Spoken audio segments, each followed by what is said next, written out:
making metrics more science and less alchemy.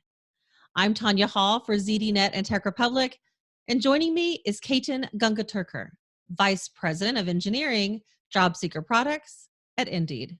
Welcome, Ketan. Thank you. I'm glad to be here. Give us a brief summary of your professional resume. Well, I've worked in tech for 19 years full-time. Also had some internships during college before then. Just over half of my career has been at Indeed, helping people all around the world get jobs. I started off as a software engineer at Indeed, and the previous 8 years of my career were also working as a software engineer at various other companies here in Austin. Over the last 10 years now at Indeed, the company has grown considerably.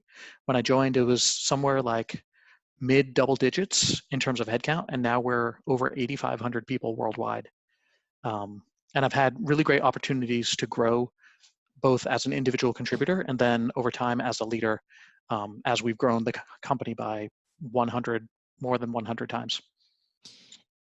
You spoke at South by Southwest 2019 on the topic of the alchemy and science of metrics. Since data is everywhere and everything, shouldn't there be more science than alchemy? I agree with that, and that was in fact the motivation. So as my role has evolved over the years, I've spent more time on product and strategy. I still spend quite a lot of time on the engineering organization and some technical aspects, but I've expanded into other areas in partnership with people in our product group, other parts of the business. And what I found was we've done a really good job of being a data-driven company. We keep very close track of which jobs are popular, what helps job seekers get jobs most effectively, what's not working for job seekers, and we use all of these insights to make better products and to optimize our search and our ranking. However, in many of these conversations, and also conversations that I've had with people at other companies that are also on the web and collecting lots of data, what we've done is we've moved from here's the feature that I think we should implement. We've moved from that to here's the question that I think is important. Here's the metric I think is important. So to a degree, rather than removing subjectivity and opinion, we've actually moved it. So instead of being subjective about which feature we implement or how we implement it, we are now subjective about which questions we ask and which success criteria we have for our features. And so you ask, shouldn't we be more scientific than alchemical? Completely valid.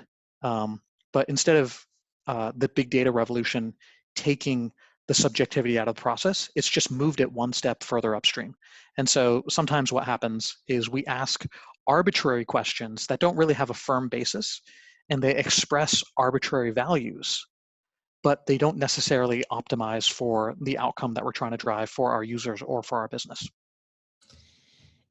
If the goal is collecting data to make a better forward-looking decisions, how do you determine today what data will be needed for tomorrow, and what process should you follow to answer that question?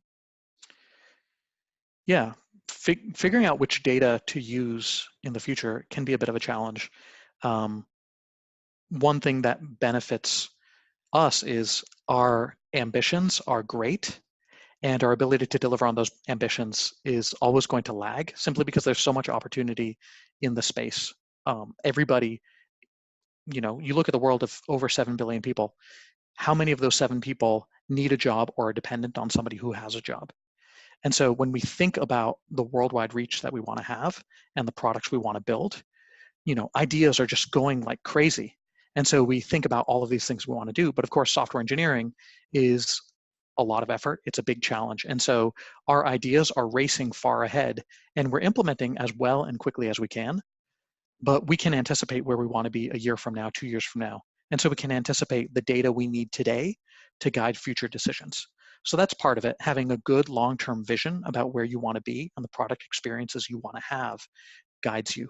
Another thing is just having a bias toward, let's collect data without necessarily considering on a case-by-case basis whether the data is valuable. Of course, we want to value the job seeker's privacy. The job seeker is critical to us, and we always put the job seeker first. But we also we want to know things without necessarily knowing what we're going to use it for. It's kind of like pure scientific research. There's applied research where you have a specific question, a specific problem you want to solve, but there's also, let me just understand this phenomenon, and I don't know what I'm actually going to apply it to. I don't know what problems I'm going to solve. I just really want to understand what's inside the nucleus of an atom, or how do mitochondria work. And for us, we don't necessarily have a specific problem we want to solve right now, but we want to know, how does job seeker behavior differ, let's say in rural areas versus urban areas, or in Brazil versus India. And we may not have specific questions or specific features that hinge today on those, but we know that just having knowledge can bring us insights and teach us which questions to ask. But if we don't have the information, we won't even know what questions to ask. Every business and operation is different, but you say that there's one metric that matters to everyone. Tell us about it and its limitation. Yeah. So what we all want to achieve is maximizing the lifetime value, both for the customer and for the business that's serving the customer. And when I describe lifetime value, what I'm trying to say is the benefit to the customer of having been a customer. And not just today, not just tomorrow, but for the entire period that they are your customer. And then from a business point of view, definitely every business needs a sustainable financial model. But of course, every business has a purpose as well. And so you want to maximize your financial benefit while also maximizing the purpose that you set out to achieve. You're not just a mindless money generating machine. You're a business with a specific purpose trying to satisfy a specific need.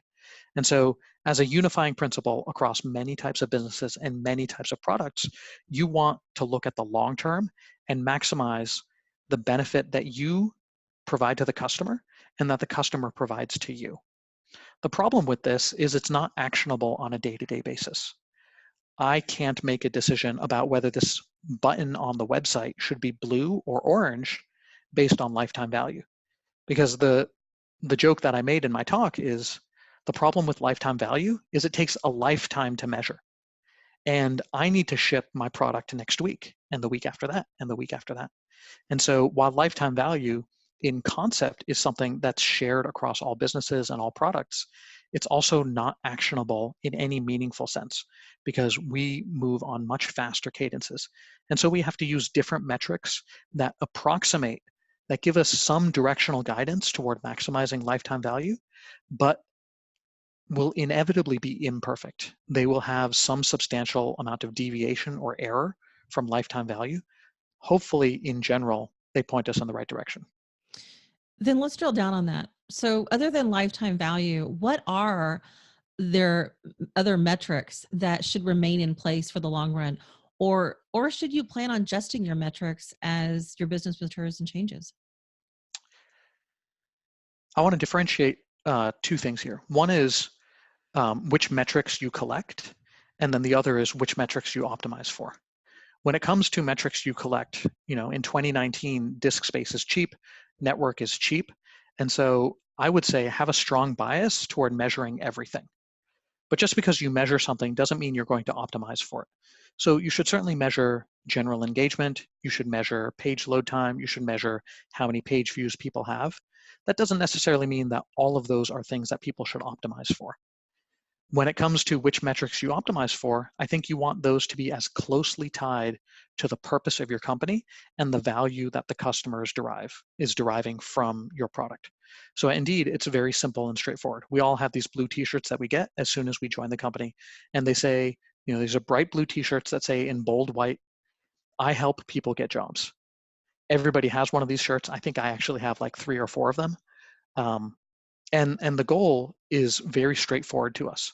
So when we think about what are the ideal metrics beyond sort of the general hand-wavy lifetime value, for us, it's helping people get jobs.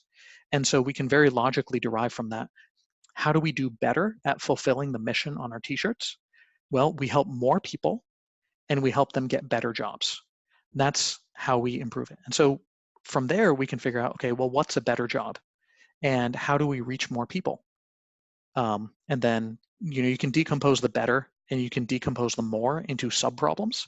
and you can measure those subproblems. And so if we're doing a better job of reaching more people while keeping the quality of their outcome the same, then we're doing a better job of helping people get jobs. Or if we help the same number of people get better jobs, then again, we're doing a better job of fulfilling our mission. But it generally derives from the purpose and the value that's derived. If somebody comes to Indeed and gets a job, their life is better in some meaningful way. And we want to be able to measure that, not just that they got the job, but how much better their life is. It's fun, to wear Indeed gear and, walk through an airport or something like that and have people come up and ask you, do you work at Indeed? It's like, yeah. It's like, oh, cool, great. I found my job on Indeed, or my daughter found her job on Indeed, things like that. But that's not necessarily a scalable approach. Even though I do fly a lot, it's not enough to reach all of the millions of people that use Indeed. Ketan Gangatirkar, Vice President of Engineering and Job Seeker Products at Indeed. If somebody wants to connect with you, maybe they want to find out more about the work that you're doing, how can they do that? I think probably the best way is to email me. That's Ketan, Ketan, at Indeed.com. Sounds good. And if you guys want to find more of my interviews, you can do that right here on ZDNet or Tech Republic, or go to my website, tonyahall.net. I've got links to all my social sites. Thanks for watching.